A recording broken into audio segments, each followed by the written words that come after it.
নামের আগে হযরত ব্যবহার নিয়ে কিছু বলেন।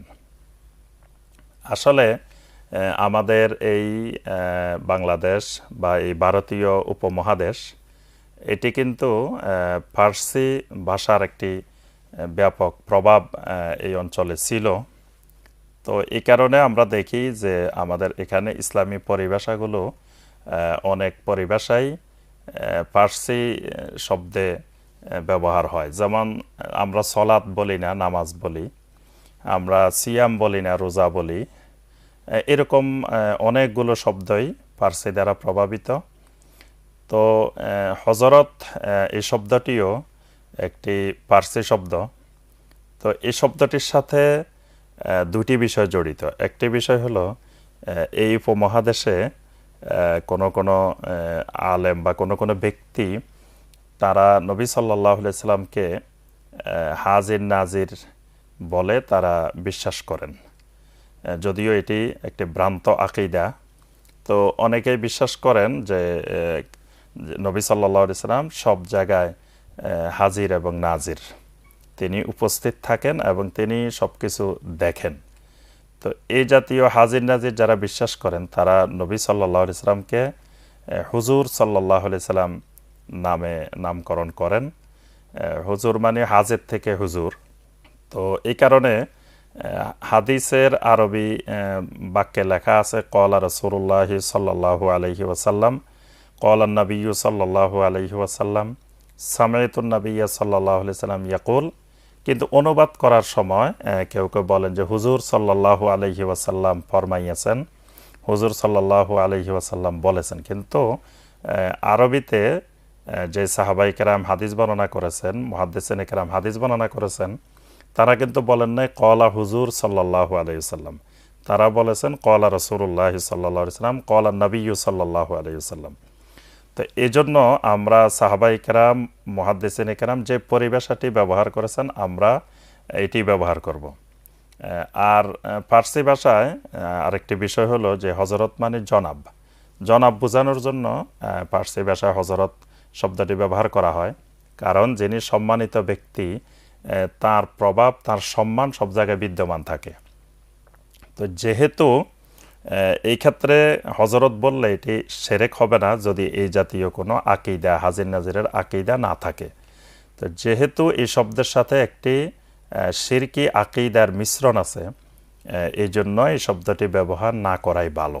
নামের আগে হযরত, আসলে হযরত শব্দটি আরবিতে যদি হয় তাহলে হাদারাত মানে হলো ওয়াহেদ মুয়ান্নাস গায়েবের সিগা, এক বচন স্ত্রীলিঙ্গের শব্দ, অর্থাৎ তিনি একজন নারী উপস্থিত, হাদারাত। আর এটা যদি উর্দু ভাষার শব্দ হয়, উর্দুতে হাদারাত মানে হলো জনাব। এখন আমরা তো পাকিস্তানকে হটাইয়া দিছি, ৭১-এ বিজয় নিছি, আবার ৫২ সনে ভাষা আন্দোলন করেছি, এখনো উর্দু ভাষার হযরতকে নামের সাথে না লাগাইলে যেন ইজ্জত হয় না। এটা একটা রোগ, এটা ছেড়ে দেওয়া উচিত। বরং আলেমদের শানে হযরত বা এই শব্দগুলো না বলে বাংলায় বলা যায় জনাব অথবা সম্মানিত যে কোনো শব্দ।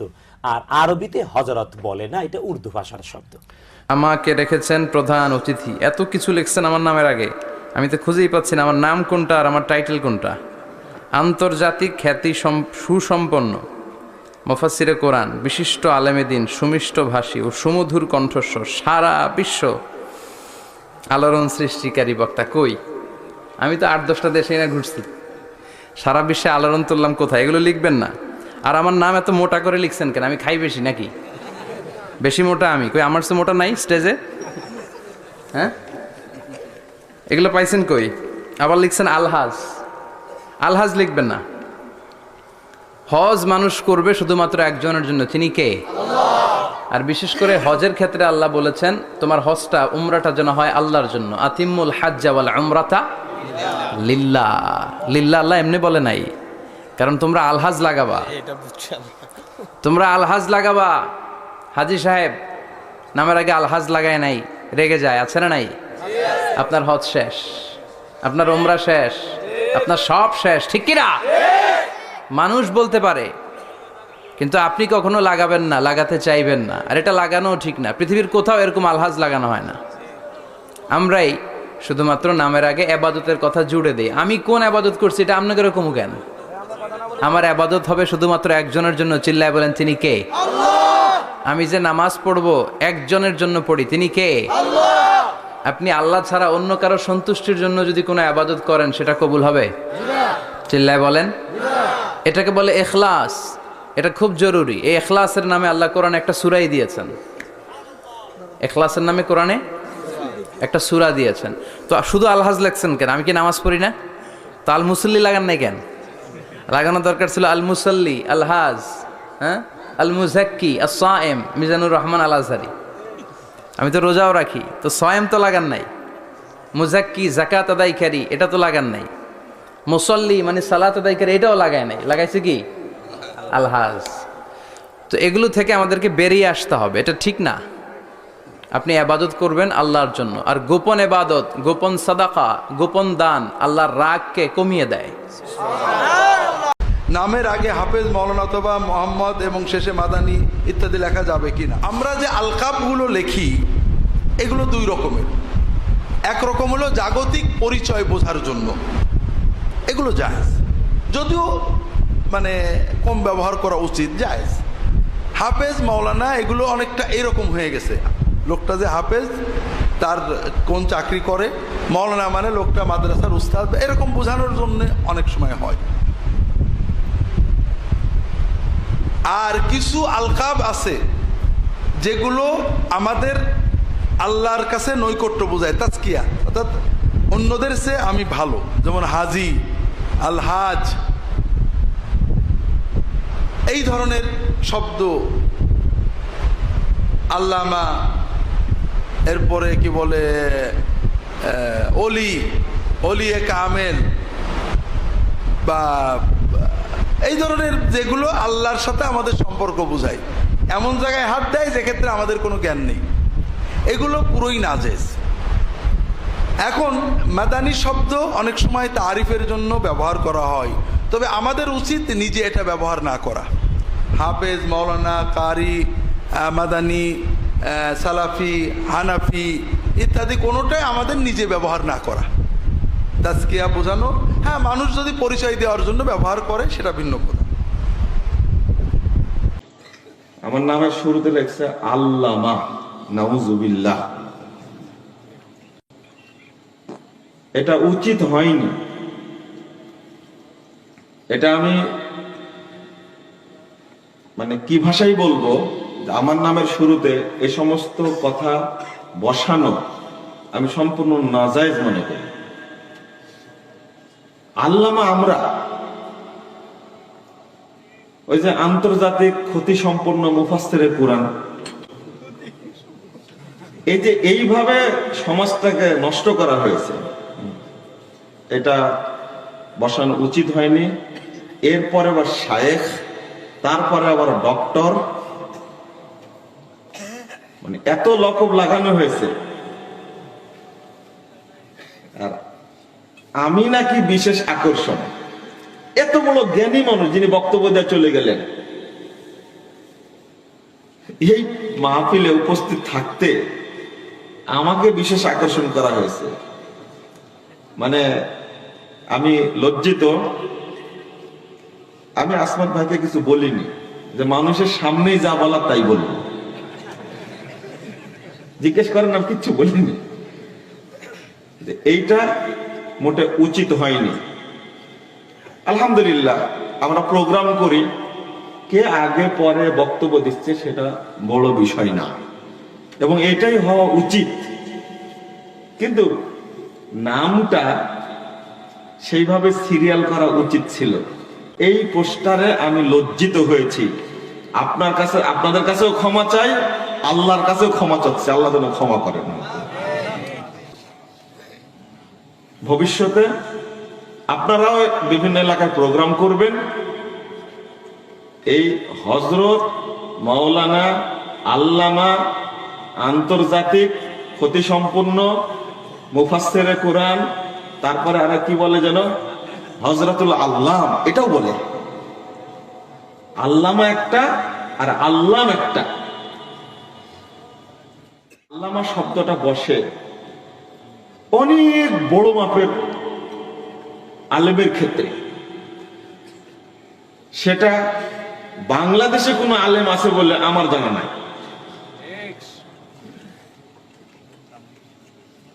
আল্লামা হলেন নাসিরউদ্দিন আলবানী রহিমাহুল্লাহ, এনার হলো আল্লামা।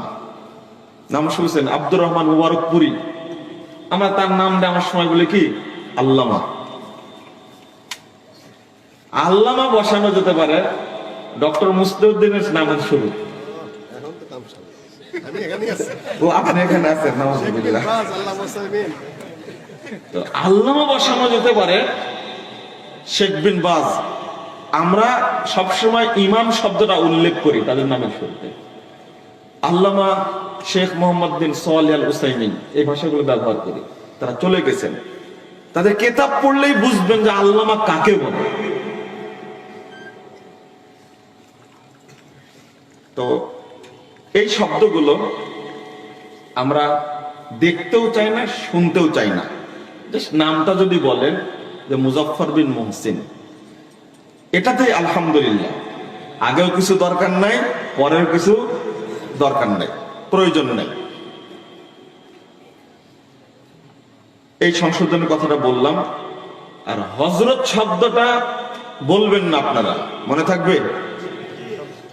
নবীর নামের শুরুতেও না, সাহাবীর নামের শুরুতেও না, কোন হুজুরের নামের শুরুতেও না। হুজুর শব্দটাও বলবেন না। শায়েখ, সহিহ বুখারীর হাদিস, রাসূলুল্লাহ সাল্লাল্লাহু আলাইহি ওয়াসাল্লাম শায়েখ বলতেন দুইজনকে, সাহাবীরাও শায়েখ বলতেন দুইজনকে। কে কে? শাইখাইন, আবু বকর। যদিও হাদিসে আশিয়াখ শব্দটা বহু বচন ব্যবহার করা হয়েছে, যে এক বাচ্চাকে রাসূল বলছেন যে আমার বাম পাশে তো আশিয়াখ শায়েখরা বসে আছেন, তা আমি যে পানিটা খাচ্ছি শায়েখদেরকে দেই। তো বাচ্চাটা বলছে, আপনার অংশ কি আমি শায়েখদের জন্য ছেড়ে দিব? ওখানে পাঁচ জায়গায় সহিহ বুখারীতে হাদিস আসছে আশিয়াখ। শায়েখ শব্দটা হাদিসের ভাষা। তো এবার চিন্তা করুন, আমাদের নামে শায়েখ বসানো যাবে? আমাদেরকে ভাই বলবেন, মুজাফফর ভাই, অথবা বলেন মুজাফফর, এটাতে আলহামদুলিল্লাহ। এর চেয়ে বেশি কিছু দরকার নাই। রাগ করলেন না? আমরা তো বসাতে বসাতে একবারে মানে অন্যরকম করে ফেলেছি। জাযাকুমুল্লাহ খায়রান। অনেক বক্তারা হযরত, মাওলানা, আল্লামা এসব টাইটেল দেয়। ইসলামের দৃষ্টিতে সত্যতা কতটুকু? আসলে এগুলো বক্তারা দেয় না, এগুলা শ্রোতারা দেয়। বর্তমানে আমাদের বক্তার চাইতে শ্রোতারাই বেশি ব্যাককল, শ্রোতারা আহমক বেশি। খালি দোষ দেয়, কয় বক্তা 1 লাখ টাকা নেয়, 3 লাখ টাকা নেয়। তো 3 লাখ টাকা নেয় ভালো কথা, আপনি আনেন কেন? কি বলেন? দোষ তো আগে আপনার। 3 লাখ টাকা দিয়ে আপনি আনেন কেন? না আনলে তো উনি 3 লাখ টাকা চাওয়ার সুযোগই পাইতো না।